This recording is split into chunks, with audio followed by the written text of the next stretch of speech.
Health food के साथ एक और वीडियो से हाज़िर हैं। मौजूद हैं हमारे साथ साकिब साहब, और साकिब साहब बता रहे हैं सस्पलो के एप्पल के बारे में, और इसका ये सिरका जो है मौजूद है।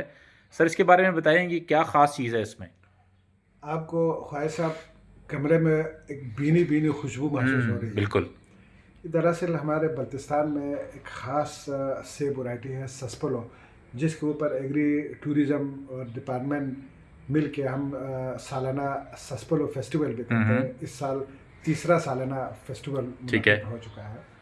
ये सेब की ऐसी ख़ास वैरायटी है जो सिर्फ बल्तिस्तान में पाया जाता है। आप सेब का एक कार्टन घर में रख दें तो बिल्कुल। एयर फ्रेशनर की ज़रूरत नहीं है, पूरा घर महकता रहेगा।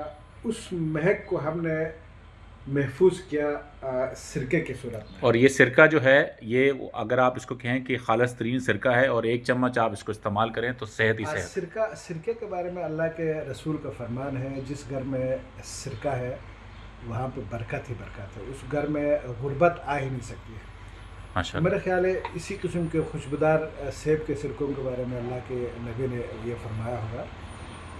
1 चम्मच आप सिरके का, खालिस सेब के सिरके का डेली पानी के साथ इस तरह से मिक्स करें, ये ठीक है। चम्मच, और ये हल करें और इसको पीजिए। और उसको पी लें। ये आपके जिस्मानी क़ुव्वत को मुश्तमिल करता है, जिस्म की कमज़ोरी को दूर करता है, पेट की बीमारियों को दूर करता है। ये एक तरह से आपके डिटॉक्सिफायर के तौर पर जो है इस्तेमाल होती है। आपके जिस्म में जितने फासिद रुतूबात है, फासिद मादे हैं, ये उसको ख़त्म कर देता है। Thank you so much sir.